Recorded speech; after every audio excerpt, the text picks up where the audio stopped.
Millionaire CEO took his twins on a blind date, pretended to be broke. Everything changed when she offered to pay the bill. "You brought your kids to a date?" the hostess whispered, raising an eyebrow as Westwood adjusted the wriggling twins in his arms.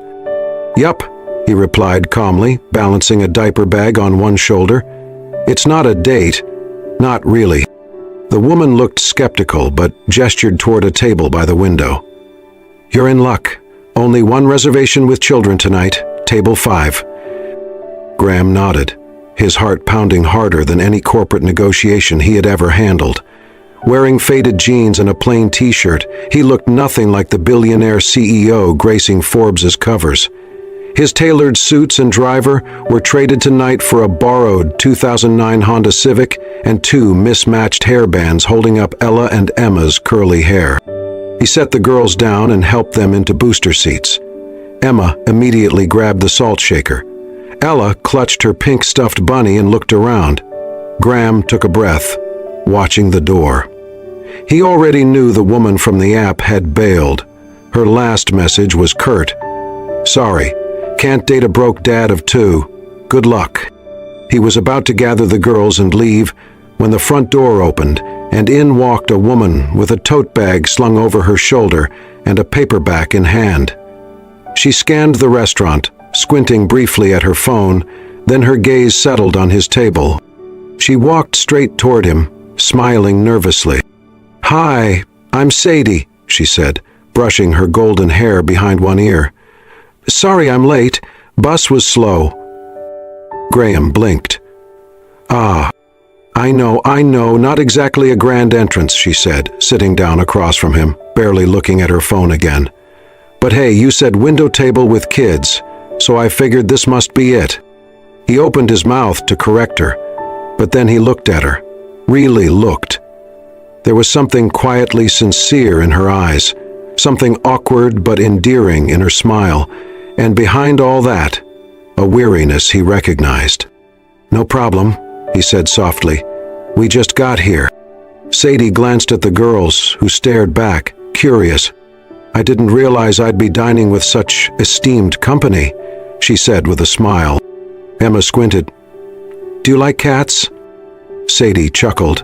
"More than I like most people." Ella slid a purple crayon across the table.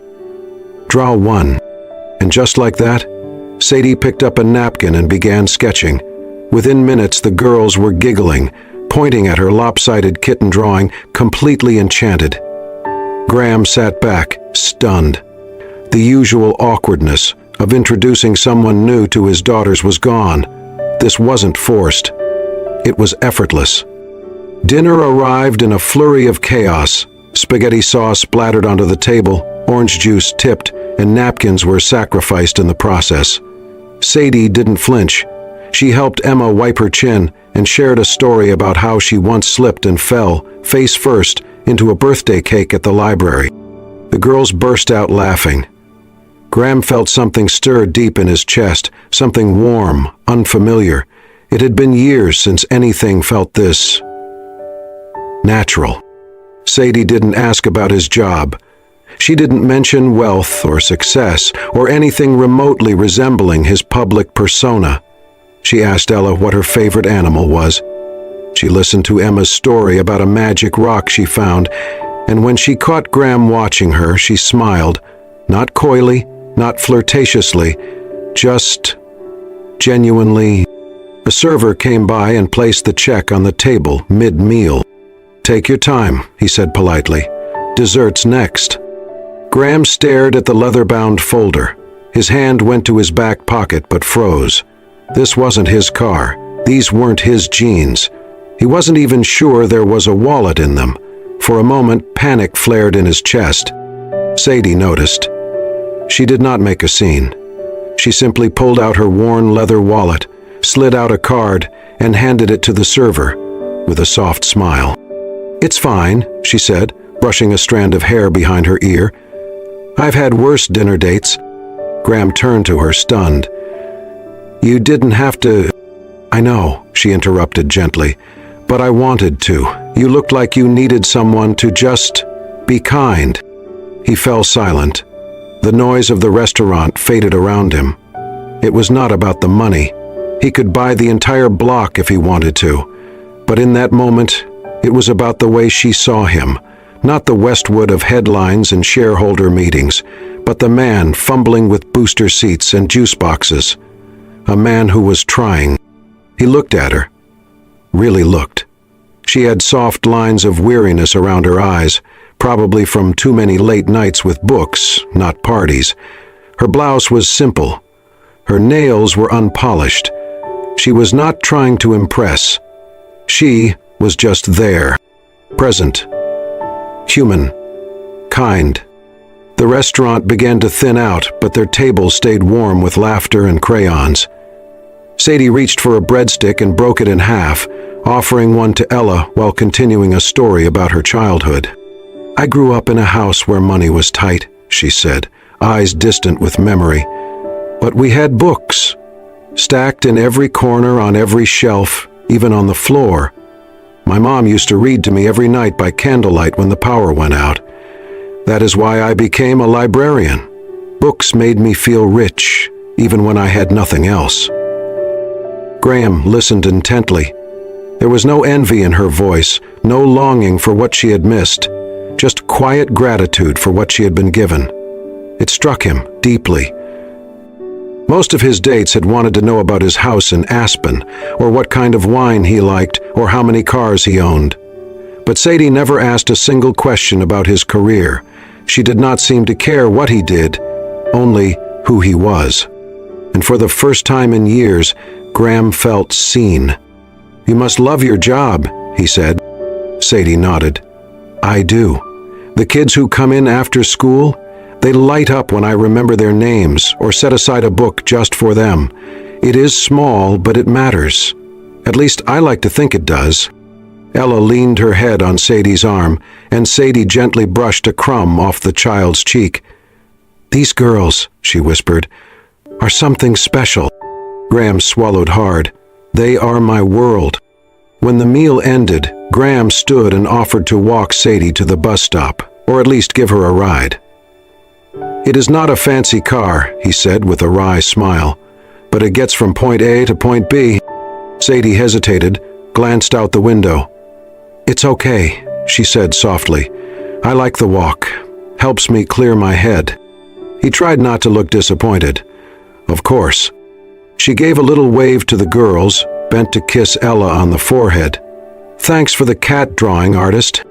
"Come draw again," Emma called. Sadie's smile lingered. "Maybe." And then she turned and walked into the night. Graham drove in silence. The twins were already dozing in their car seats, their hands still smudged with crayon. A single piece of napkin art fluttered from the dashboard, a scribbled picture of a cat with too many whiskers, and the words Sadie plus Ella in crooked letters. He stared at it when he parked in his garage, heart tightening. His mind drifted backward to a different night long ago when his late wife Caroline had sat on the kitchen floor with the girls, drawing farm animals with washable markers on old newspapers. Her laughter had filled the room. That memory had haunted him. It made every new connection feel like betrayal. But tonight, watching Sadie with the girls, hearing her laugh as orange juice soaked her sleeve, he had felt peace. Not guilt, not fear. Just the quiet sense that maybe, just maybe, healing was not betrayal. Maybe it was permission to keep going, to begin again. He looked at the drawing one more time, then folded it gently and placed it in the glove box. A fragile hope settled in his chest. He had no idea if he would ever see Sadie again. But she had already left something behind. And for the first time in a long time, that was enough. It had been 4 days since their dinner. 4 days since Sadie had unknowingly walked into the wrong date and completely disarmed him with nothing but crayons, spaghetti sauce, and sincerity. Graham could not shake the image of her face. The way she laughed with the girls. The way she paid the bill without hesitation, without judgment. All he had to go on was a passing comment she made about her job. I work at the library near Pine Street, the one with the red doors. On Saturday morning, Graham packed the girls into the car again. He told himself it was just a casual visit to the library. No expectations, no plans. Just curiosity. And maybe a little hope. The red doors were easy to find. Inside, the scent of old pages and wood polish wrapped around them like a familiar blanket. Children sat cross-legged in a corner, clustered around a woman in a soft cardigan, a worn picture book in her lap. And then the bear said, "Who took my hat?" Sadie's voice rose theatrically, making the kids giggle. Ella gasped, "That's her!" Emma clapped. "She's here!" Before he could stop them, the twins raced forward, squeezing between the other children to get closer to Sadie. She paused mid-sentence, startled, and then, slowly, looked up. Her eyes widened as she saw Graham standing at the entrance, hands in his jacket pockets, shoulders tense. "Hi," he said softly. She closed the book. "Everyone, we'll take a quick break. 5 minutes, okay?" The kids groaned but dispersed toward the beanbags. Sadie stood. "You found me." Graham nodded. "I remembered what you said.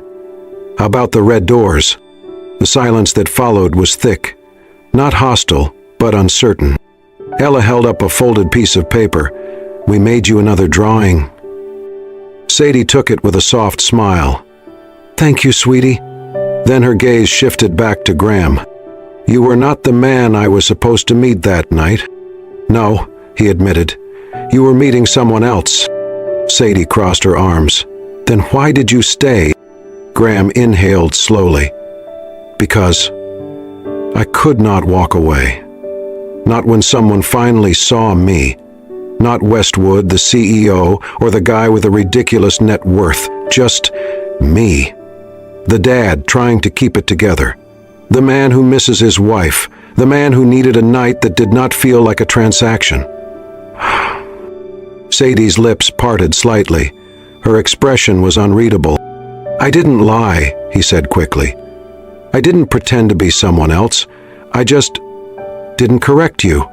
Because for once, someone wasn't looking at me through a lens of money or power. You sat down and listened to my daughters. You paid the bill without flinching. You laughed when things got messy." Her eyes softened but didn't drop. He stepped a little closer. "My name is Graham Westwood. I run a company that probably made your library's donation boxes. I own too many suits and live in a house that is too big for 3 people, and most of the time, I hate it. But the other night, I didn't feel like any of that mattered. Because of you." Sadie swallowed, glancing at the twins, who were flipping through books nearby. "So," she said quietly, "what now?" "I don't know," he said honestly. "I just knew I couldn't let you disappear without telling you the truth. Not because I think it'll change anything, but because you deserve that much." She looked down at the cat drawing in her hand. It had a pink heart over its head and the words, "For Sadie," scribbled in block letters.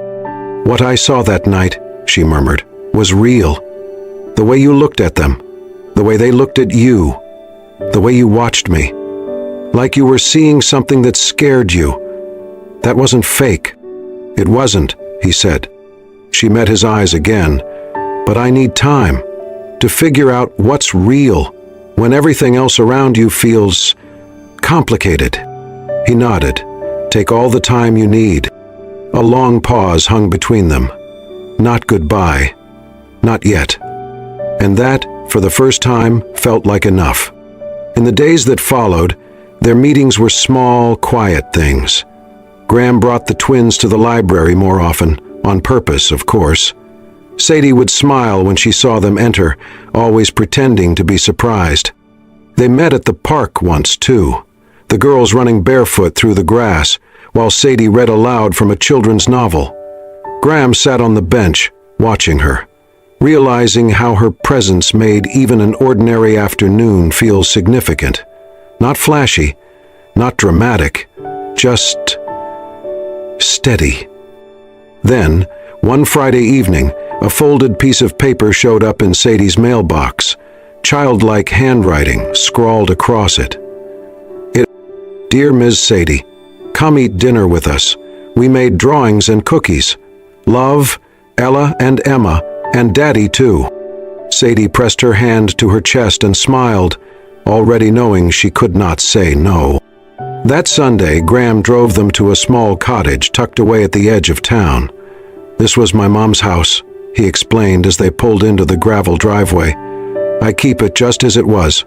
It's where I go when I don't want to be Mr. Westwood. The house was modest and warm, with flower pots along the porch and an old wind chime clinking softly.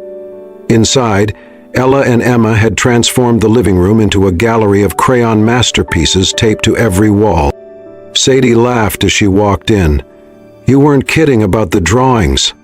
Ella grabbed her hand. Come sit by me. Dinner was simple, spaghetti again, by popular demand. Graham wore an apron that said, "Kiss the cook," and pretended not to be embarrassed when the sauce splattered onto his shirt. The girls chattered non-stop about library books and favorite colors. Sadie listened, asked questions, passed the bread, and never once looked at her phone. After dinner, Graham brought out a box of old board games, while Sadie helped clean up. As she leaned down to tie Ella's shoe, the little girl's head tilted back, curls bouncing. Your hair's in your eyes, Sadie said gently, reaching out. She brushed Ella's bangs aside and carefully clipped a tiny hairpin in place. Ella beamed. Graham stood in the doorway, drying a plate, his heart stilled. In that moment, something shifted. The way Ella looked at Sadie, with pure trust, with the kind of affection only a child could offer freely, took his breath away. It was not forced, not coached. It was real. Sadie sat back on her heels and looked up. I've never seen a child trust me that quickly. Graham's voice was low. I've never seen anyone make them feel safe so fast. She looked at him, surprised. I mean it, he said, setting the dish towel aside. They don't take to people easily. After Caroline passed, it's like they could sense everything. The good, the fake. You walked into our lives, and it was like they'd been waiting for you. Sadie's eyes glistened. She looked away, brushing a hand over her jeans. I don't know what I'm doing half the time. I just care. That's exactly what they need. The girls were now curled up with a picture book, their heads resting on each other. The evening light fell soft through the curtains. The world outside, its chaos, its headlines, felt miles away. Sadie turned back to Graham. You're different here. I'm myself, he said, when I'm not being chased by headlines or asked about stock projections. She stepped closer. You don't have to prove anything here, not to them, not to me. He smiled. That's what scares me most, that it's real. Sadie's voice dropped to a whisper. Then don't run from it. Graham looked at her, really looked. The kind of gaze that reached past charm, past surface. It lingered, not because of romance, but because of gratitude, because of awe. Because somehow, without trying, she had already become part of their little world. And for the first time in years, that world did not feel broken. The photo appeared online on a quiet Tuesday morning. A grainy image, taken through the branches of a nearby tree, Sadie holding hands with Ella and Emma as they skipped down the sidewalk outside the Pine Street Library. She was smiling. The girls were laughing. The caption underneath read, Mystery woman spotted with Westwood twins, who is she? Within hours, her name was trending. By evening, the press had connected the dots. Paparazzi swarmed her small apartment building. Camera lenses peeked between blinds, microphones thrust toward her as she left for work. Headlines speculated everything: marriage, scandal, secret children. They tore through her life with no regard for truth. Graham saw the storm unfold in real time. His name was everywhere again, but this time it came with someone he cared about. Someone who had never asked for this. He tried calling. She did not answer. At the library the next morning, The director called her into a small office. His expression was tired, regretful. "There's been pressure," he said, not meeting her eyes. "One of our top donors threatened to pull funding. They're concerned about the media frenzy. They say it's distracting." Sadie's heart sank. "I didn't do anything wrong." "I know," he said quietly. "But they don't care about right and wrong, just appearances." She walked out of the library with her box of things, the whispers of co-workers following her like shadows. It had taken her years to build that small, quiet life, and now, with one photo, it was gone. That night, she sat on her couch in silence. Her phone buzzed. Dozens of texts from numbers she didn't recognize, news reporters, curiosity seekers, commenters with opinions. Only one message she read more than once. "Sadie, please talk to me. I had no idea this would happen. Graham." But she didn't reply. The next morning, the chaos came to her door. Dozens of reporters lined the sidewalk in front of her building. Neighbors peeked out of windows. One woman down the hall shouted, "Is it true? Are you marrying him?" Then a new sound rose above the shouting. A car door slammed. Footsteps. The unmistakable hush that fell over a crowd when something, or someone, unexpected, appeared. Graham Westwood stood at the base of the steps, his tailored coat unbuttoned, his hair a little unkempt from the wind. The cameras snapped wildly. He ignored them all and looked straight at Sadie's door. From the window above, she watched him. Her hands trembled at the edge of the curtain. He took a step closer, raised his voice just enough to carry above the noise. "I can't change the world, Sadie," he said, "but I can stand between you and it. I can take the cameras, the questions, the noise. Just say the word." His voice cracked slightly. "Let me stand with you." She stood frozen at the door, her heart thudding painfully. Tears welled in her eyes. Her fingers hovered over the lock, but she did not turn it. Instead, her voice came out small but clear through the door. "You have to protect your daughters. Don't let them get caught in this mess." "They're already in it," he replied, "because they asked about you every night this week, because they miss you, and so do I." She swallowed a sob. "I didn't ask for this." "I know, but neither did we, and yet, somehow, this became the most real thing I've had in years." A long silence passed. The cameras clicked. The wind blew. "I'm sorry," she whispered through the door, "but I need you to go." He stood there a moment longer, nodding slowly. Then he turned and walked back through the crowd, each step heavy, deliberate. Sadie slid to the floor, her back against the wood, the box of her library things beside her. She closed her eyes, and for the first time in years, she wished the world would just stop spinning. Sadie had not moved the drawing. It was still taped to her front door, wobbly lines, uneven hearts, and the words, "We miss you, Miss Sadie," written in crayon. Ella had drawn it in purple. Emma's handprint was stamped in orange at the corner. For 3 days, Sadie paused every time she stepped outside, her fingers brushing against the paper, and each time she walked away, her heart aching. The media frenzy had calmed slightly, shifting attention to another scandal elsewhere, but the damage had been done. Her job was still on hold, her name still floated in the ether of online gossip.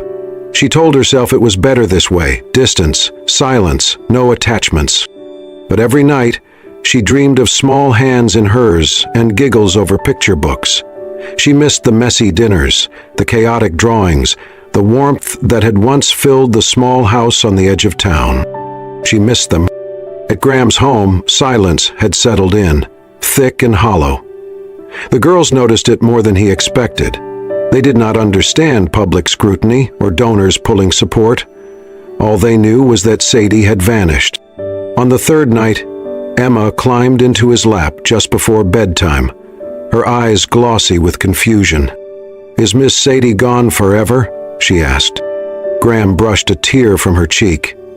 No, sweetheart. She just needs a little time. Emma clutched his shirt. Did we do something wrong? Graham's chest tightened. Not at all. She loves you so much. Emma's voice wavered. Then why didn't she come back? He had no answer. The next morning, he found both girls sitting at the kitchen table, surrounded by crayons. They were quiet, unusually focused. When they were done, Ella held up the paper. A new drawing, this one of 3 stick figures, labeled Us, with hearts floating around them. Above it, the words, "We bring our hearts." Graham looked at it for a long time. Then he stood up. "We're going to see her," he said. Ella's eyes lit up. Emma clapped. They dressed quickly. No cameras followed them this time. He took the side streets, parked 2 blocks away, carried the girls in his arms to avoid the lingering press. When they reached her door, the old drawing was still there, fluttering slightly in the breeze. He knocked. No response. He knocked again, softer this time. Still nothing. He looked down at his daughters. "Are you ready?" Ella nodded and reached up, taping their new drawing directly underneath the old one. Then the girls stood side by side in front of the door, arms stretched out, ready for a hug neither of them knew for sure they would receive. Inside, Sadie had been sitting on the floor, surrounded by books she was trying to reorganize just to keep her mind busy. When she heard the knock, she froze. Then she heard it. Small voices giggling, the rustle of paper, and the unmistakable sound of love waiting on her doorstep. She opened the door slowly, and there they were. Ella and Emma stood with arms wide, eyes bright. No fanfare, no press, just hope. Ella whispered. Sadie fell to her knees, arms flinging open, tears already streaming down her face. The girls ran into her embrace without hesitation, burying their faces into her neck. "I missed you," Sadie choked out. So much." Graham stood quietly behind them, his hands in his coat pockets. He waited until Sadie looked up, her eyes rimmed with emotion. "I didn't come with headlines," he said. "I didn't come with promises. I just came with my heart, and theirs." She stood slowly, still holding the girls. "Why did you really come?" He exhaled. "Because I can live without fame, without money, without the noise. But not without this. Not without you." The girls squeezed Sadie tighter. She closed her eyes. "I thought I had to protect you from all of it." "You were trying to protect us by leaving," he said gently. "But that's not protection. That's pain." She opened the door wider. "Then come in." He stepped forward, the girl still wrapped around her legs. The moment was quiet. No reporters, no flashing lights. Just 4 hearts in a doorway. "I don't need anything else," he whispered. She nodded, her voice breaking. "Me neither." And this time, no one let go. Life after that day did not return to what it had been before, but it became something better, different, quieter, more honest. Graham and Sadie began again, not in secret, not with fanfare, but with a quiet determination to do it right. There were no staged photo ops, no grand declarations. Just walks in the park, story time in the living room, and grocery runs, where Ella insisted on pushing the cart while Emma rode inside it. Sadie moved slowly, cautiously, but she stayed, and Graham respected that pace, never rushing, never pushing. The world had already tried to rip her out of her comfort zone. He would not be the one to do it again. Instead, he asked her, gently, "If you could do anything in the world, anything, what would it be?" Sadie smiled. "Start a reading program for kids who don't have books at home, for the ones who wait in the back of the library until closing time because they don't want to go home." Graham nodded. "Then let's build it." They called it Story Nest, a free mobile reading program that traveled to shelters, community centers, and underserved schools. Sadie organized volunteers, picked out books, read to children with the same warmth she had shown Ella and Emma that first night. Graham funded it quietly. He let Sadie lead every decision. When reporters called, he declined interviews. Instead, his team issued press releases highlighting StoryNest and its impact. Slowly, the narrative shifted. Headlines became less about the mystery librarian and more about the program itself. At home, their rhythm became beautifully mundane. Sadie began staying for dinner more often, then overnight when the girls asked. She read them bedtime stories, voicing each character differently while they clung to her arms, begging for one more page. She taught them how to draw faces with emotions, how to write their own tiny picture books. Graham often watched from the hallway, heart swelling with something deeper than happiness, something closer to home. One evening, after a story about a lost bear who found a new family in the forest, the girls yawned sleepily under the covers. Sadie tucked them in, brushing back their hair. Emma reached up, blinking slowly. "Miss Sadie." "Yes, sweetheart. Can I call you Mama Sadie?" The room went still. Graham stood frozen, not breathing. Sadie's eyes filled instantly.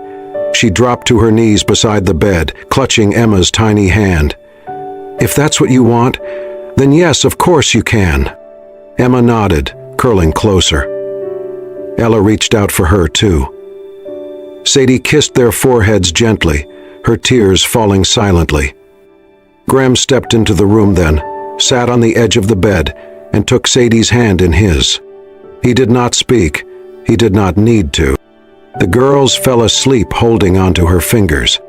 Later that night, after the dishes were done and the house was quiet, Graham and Sadie sat on the porch, wrapped in a blanket, listening to the wind chimes his mother had hung decades ago. "I never wanted to replace anyone," Sadie whispered. "You didn't," he said. "You became something entirely your own." She leaned her head against his shoulder. "I didn't think I had enough to give." Graham looked at her, voice thick. "You gave them a safe space. You gave me a reason to believe again." Sadie smiled through fresh tears. "I guess us, just happened." "No," Graham said. "It didn't just happen. We chose this. Every small moment, every quiet choice. We made this." She nodded, her heart full. And in the stillness of that evening, under the ordinary glow of porch light, a family was no longer forming. It was already whole. 1 year later, much had changed, and yet everything remained beautifully simple. Sadie still lived in her cozy apartment above the bookstore on Pine Street. She returned to the library not out of necessity, but love. Children still ran into her arms and her name appeared in quiet stories about StoryNest. But no one called her the CEO's fiancée anymore. She was just Sadie, and that was more than enough. Graham never asked her to move into his estate. He understood she needed roots, not marble floors. Instead, they spent most of their time at the old cottage, a place of crayons, warmth, and wind chimes. On a soft spring afternoon, they had a small family picnic in the backyard. Graham had rebuilt the table from the night they met, worn wood, mismatched chairs, and all. Sadie smiled as she saw it. "You brought back the wrong table." "Some mistakes," Graham said, grinning, "are worth keeping." The girls ran barefoot, tangled in daisy chains and laughter. After dessert, they disappeared inside and came back giggling, carrying a tiny box wrapped in napkins. "For you," Emma announced, dropping it into Sadie's lap. Inside was a ring, made from soft rope and colorful beads, uneven and precious.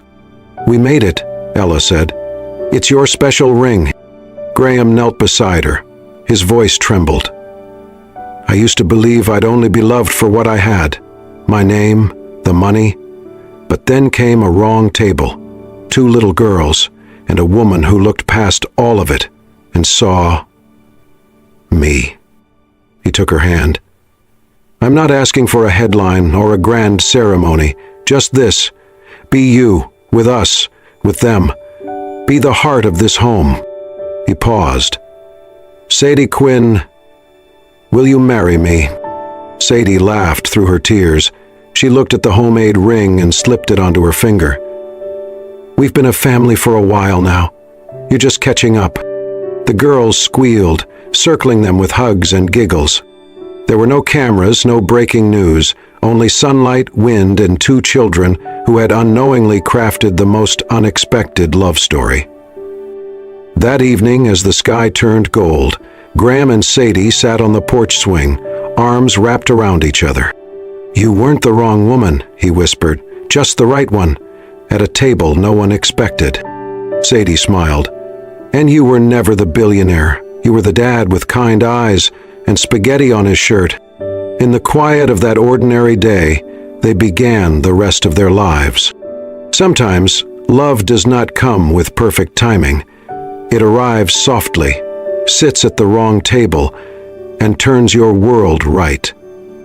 Graham had tried to guard his heart behind wealth. Sadie feared her small world could not hold something as big as love.